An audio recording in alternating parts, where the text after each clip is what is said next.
Hello student, good morning. मैं जनार्दन सिंह आपका online class में पुनः स्वागत करता हूं।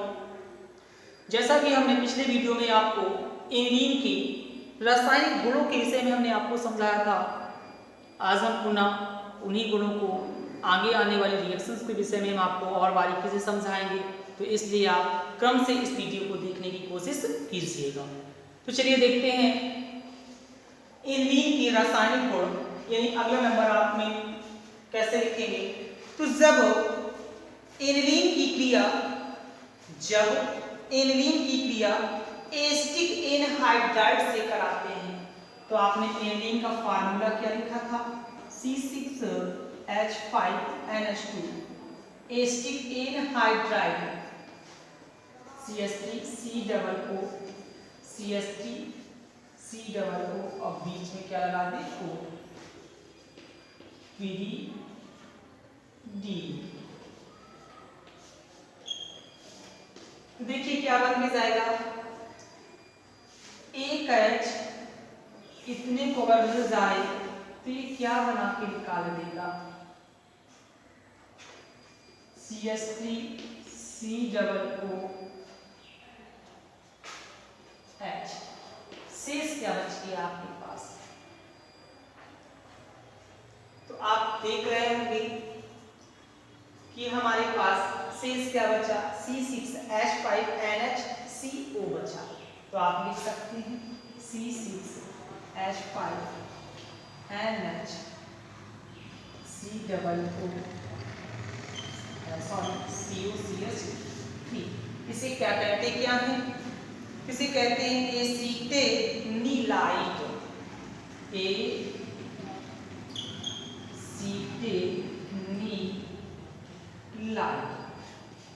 जैसे हिंदी में आप कैसे लिखेंगे, तो हिंदी में लिखने के लिए आपको समझना होगा फिर से कि जब एनिलीन की क्रिया एसिटिक एनहाइड्राइड, इसे हम इस प्रकार भी लिख सकते थे CH3CO का होल ट्वाइस O, या हम इसे खोल के इस प्रकार लिख लिया CH3CO इसको O लगा दिया।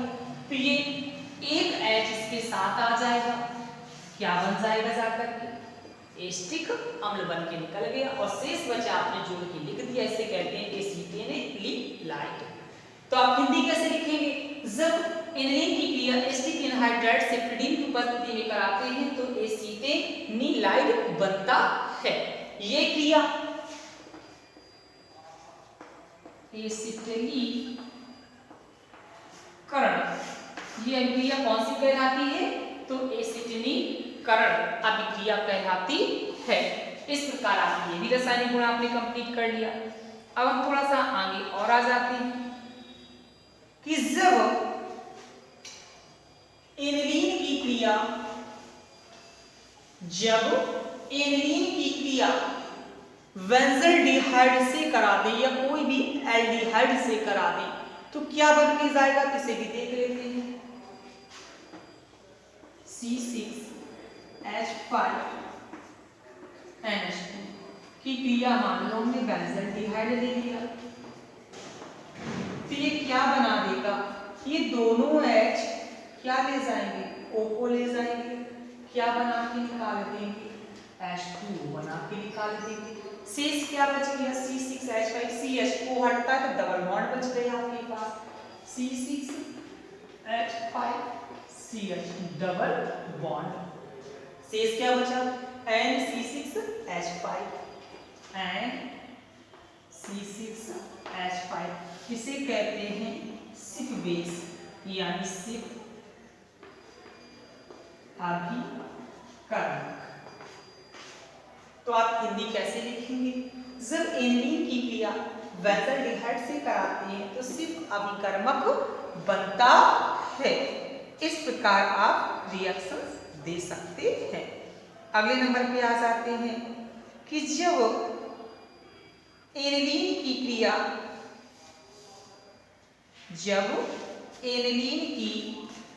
क्रिया ब्रोमीन से कराते हैं,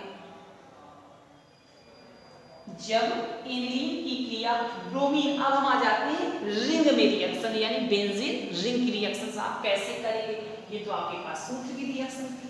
तो चलिए देख लेते हैं इसे भी।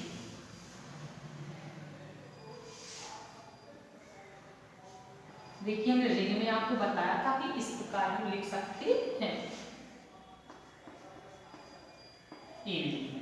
की क्रिया हम किससे कर रहे हैं? ब्रोमीन से कर रहे हैं।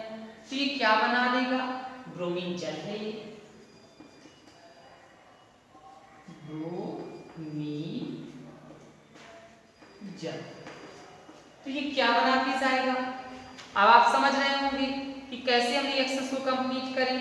तो देखिए हमने आपको बताया, जैसे कहते हैं 1 नंबर ये हो गया, 2 नंबर ये हो गया, 3 नंबर ये, 4 नंबर ये, 5 नंबर ये, 6 नंबर। तो इसे कहते हैं 2 नंबर। 2 4 6 एकांतर क्रम में हमने जितने भी आपके पास कोने होते हैं उसमें C होता है और H होता है। तो एक H इससे लिया जाएगा, Br ले जाएगा, फिर एक H इससे लेंगे, एक Br ले जाएगा, फिर एक H इससे लेंगे, एक H Br, 3 H हो गए। तो कितने गुणा कर दे? 3 का। 3 H 3 Br लेकर के क्या बना देंगे? 3H Br बना देंगे। शेष क्या बच गया आपके पास? जहां से कोई चीज हटी है शेष आपका 3 Br बचे हुए हैं, तीनों Br क्रम से जोड़ देंगे। तो क्या बन जाएगा?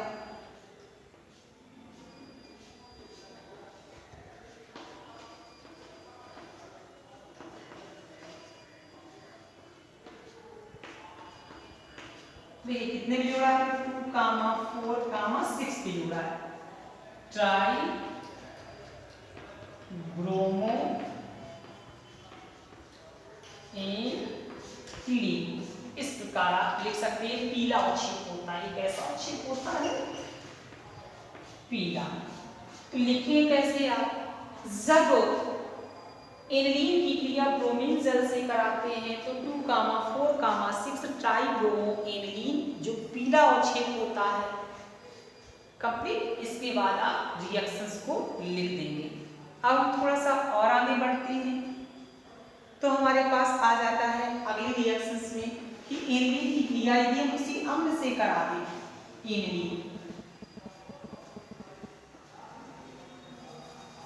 एनिलीन की क्रिया हम अम्ल सपोज करो हमने H2SO4 ले लिया, तो पैरा से हटा देगा, आर्थो से हटा ले, किसी से भी हटा सकते तो पैरा ले रहे थे।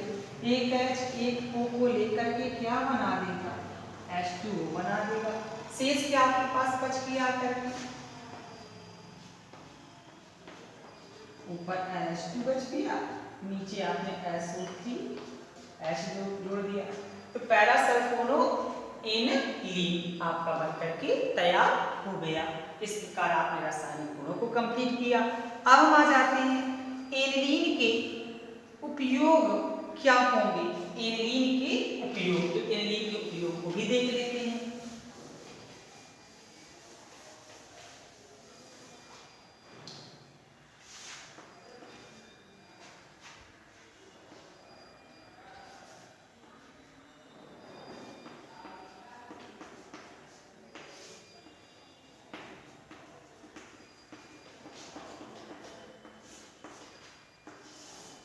एनिलीन के उपयोग, तो नंबर 1 इसका उपयोग रंजकों के रूप में या रंजक बनाने में किया जाता है।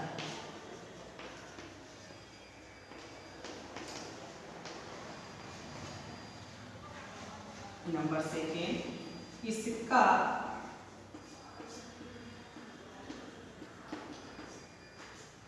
उपयोग रबर को वल्कित करने में किया जाता है। इसका उपयोग शिप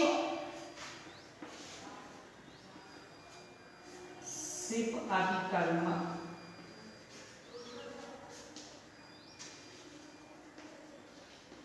फिनॉल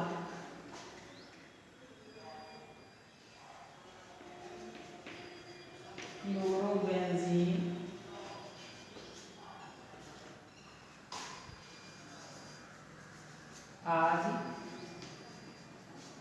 बनाने में